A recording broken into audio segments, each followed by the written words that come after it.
छोटन की मार्केट भाई 8 बजते हो जाती है बंद। हेलो गाइस, मैं पवन ब्लॉग्स गाडोलिया लोअर चौट। सुबह भाई सब दुकान पे जा रहे थे तो बीच में बात हो रही थी गाड़ियों के बारे में। एक बोल रहा है कि बैटरी वाली एक्टिवा लूंगा और मैं बोल रहा हूँ बुलेट लूंगा और सवाई बोला मैं साइकिल लूंगा। झूठी झूठी गप्पे लगाए थे। वैसा हम पहुंच गए थे दुकान पर, बीच में मिल गए थे हमें एक बोतल। बीच में भाई साहब फिर से हम लगे थे इस बोतल के साथ खेलने। दुकान पे पहुंचे तो भाई साहब रंग बिरंगी हमने देखी थैलियां, उसके अंदर था भाई साहब कुछ दरवाजों का माल। सड़क पे पड़ी थी भाई साहब बहुत सारी एंगल पाती। सेठ जी भाई साहब सुबह सुबह कर रहे थे माल कटिंग।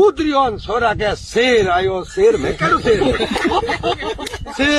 शेर आयो अरे शेर कहते भाई हूँ सुनो गोदर ओहो एन क्यों मेरा थरा या भाई हमला कर पर लेन गया हिमरोम तक भाषण दे मन मैं लगे तो भाई एंगलों के अंदर सुराख करने के लिए। दोपहर के वक्त भाई साहब प्याज और नमकीन देख के भाई साहब उन्हों का मुंह उतर गया था और ठंडा देखा तो भाई साहब सबके सब भाई साहब होने लग गए थे खुश। सवाई और भागीरथ ने भाई साहब नमकीन को देखकर बोला कि भाई साहब इतनी नमकीन हम खा नहीं पाएंगे, लेकिन खाने बैठे तो भाई साहब 2 मिनटों के अंदर कर दी छू मंत्र। जहाँ पे भाई साहब भागीरथ भाई एयरफोन लगा के सुन रहा है गाने। भागीरथ बोल रहा है कि भाई साहब मैं गाने सुनते सुनते काम करूँ तो भाई साहब काम बहुत ही जल्दी होगा। इधर भाई साहब सवाई के कानों में थे एयरफोन। इन दोनों बंदों को भाई साहब बहरे होने की बहुत ही जल्दी है। शाम के वक्त भाई साहब बारियों के अंदर लगाने थे कुछ सरिये। बारियों में भाई साहब शाम के वक्त सरिये लगाए तो भाई साहब हो गया था बहुत ही लेट। काम से भाई साहब जैसे फ्री हुए शाम के वक्त भाई साहब सेठ जी ने बोला कि बाहर भाई साहब माल आया हुआ है तो भाई साहब उसको अंदर रखवाना पड़ेगा दुकान में। शाम के वक्त भाई साहब दुकान के अंदर एंगल पार्टी रख दी थी, लेकिन भाई साहब रोल बाहर रह गया था और हो गया था बहुत ही लेट। भाई साहब ये हो गया था टाइम 8:49 हो गया था और मार्केट भी भाई साहब हो गई थी बंद। मार्केट में भाई साहब मुझे लेने थे एयरफोन, एक दुकान खुली थी वहां से ले लिए एयरफोन। ये था मेरा मिनी ब्लॉग, मिलते नेक्स्ट ब्लॉग में।